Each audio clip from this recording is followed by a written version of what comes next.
First off, ano po ang inyong reaksyon dito nga sa bagong polymer series ng BSP dahil kahit po napag-uusapan na ito sa mga nakalipas na araw, ngayon po yung kanilang sinasabing circulation ng Yeah. mga bagong polymer bills. Go ahead, sir. Yeah, I understand sabi ng BSP ay it's going to be limited, the circulation. And hindi naman daw mawawala yung mga bayani. But for how long? Kasi hindi nila sinasagot ng diretso eh. In fact, I don't think anyone have seen any new, well, like for example, if we go back to the 1,000 peso bill, which was changed to the Philippine Eagle 2 years ago, I have yet to see any Bongbong Marcos signature on any of those three World War II hero bills. That means they're not printing any new ones, di ba? So if that, now another question is, the polymer technology, dito sila nagfo-focus ng kanilang yung advantages daw. Our question is, ano ba itong polymer technology na to? Sa hayop lang ba gumagana ito? Bakit naman hindi rin pwedeng i-apply sa mga bayani natin? And it seems, as much as we understand how our endangered animals needs protection, sangayon po kami dyan. But hindi ba pwedeng pagsabayin yan? Halimbawa, andyan dyan ang mga bayani, ang mukha nila, and maybe the other side, we can see the animals, endangered animals. Yeah.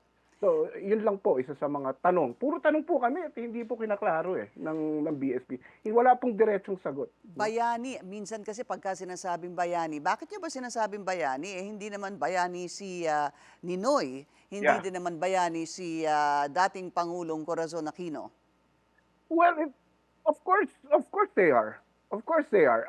Yung mga tao naman nagsasabi na hindi sila bayani, ito yung mga most of the time they are the ones that are geared towards authoritarianism, dictatorship. Sila yung mga supporters sa mga ganong klaseng gobyerno eh. And if you ask any democratic citizen of our country, they will definitely acknowledge Ninoy and Cory as one of those who really gave their lives or sacrificed their lives for our country. O kaya ilagay Just na so we lang can natin, freedom. Volt, si dating Pangulong Corazon Aquino na dating Pangulo. Pero meron ho kasi Mhm. ding mga dating Pangulo na tinanggal doon po Yes. sa 100 peso. Yeah, in fact, hindi lang naman ang concern namin is not just Ninoy. If you look at our current roster of heroes sa mga bills natin, this is a mini history. And it's a reminder, a daily reminder of where we came from as a Filipino. Kasama sa identity natin yan eh. Ngayon, pag tinanggal mo yan, makakalimutan yan unti-unti. Ang isang tao, kapag nakalimutan niya kung saan siya galing, kulang ang pagkatao niyan. Hindi yan makakadiretso at makakatingin ng diretso sa future, di ba? Sabi nga ni Rizal, look towards the future with memories of the past. Sa inyo ho bang pagkaalam, sino ho bang nagde-decide kung kailangan o dapat tanggalin o palitan yung mga imahe na nakita natin o nakasanayan na sa ating mga pera? I think there are a lot of, as far as I'm concerned, there are a lot of stakeholders when it comes to the decision making, no? Kung sino yung mailalagay sa pera. And the Bangko Sentral is one of those, of course.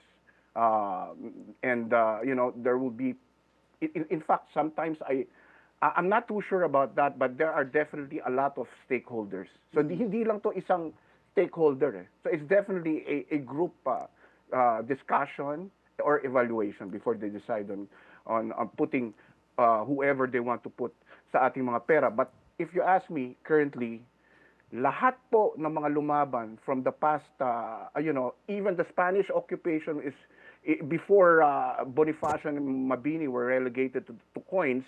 They're part of that. They represent the Spanish occupation resistance, and then we also have the American occupation.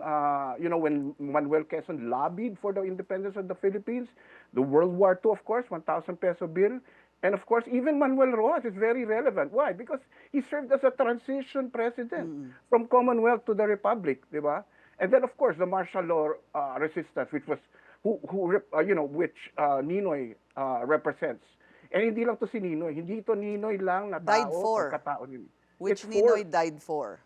yeah, the Okay. legacy of the Filipino people and Opo. all those who fought with Ninoy. So, Sir Volt, ano hong plano niyong gawin hinggil dito? Meron ho bang magagawa?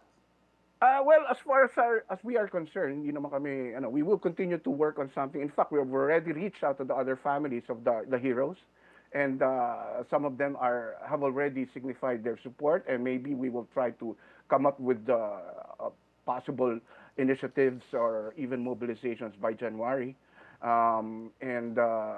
We've been doing, in fact, sa Atom pa lang, a couple of months ago, we started doing this jogging. It's called Roar. In fact, I'm wearing the shirt now. This is a throwback. Roar is a throwback from the time of Boots Aquino, when they started war jogging in Ross Boulevard. Okay. Ang ibig sabihin pa nun run on for Aquino and resignation of Marcos at that time, because it was the call of the times. But of course, this time, we call it run on against revision of history Okay. and democratic values. Maraming salamat po sa inyong oras, Atom President Volt Bohol.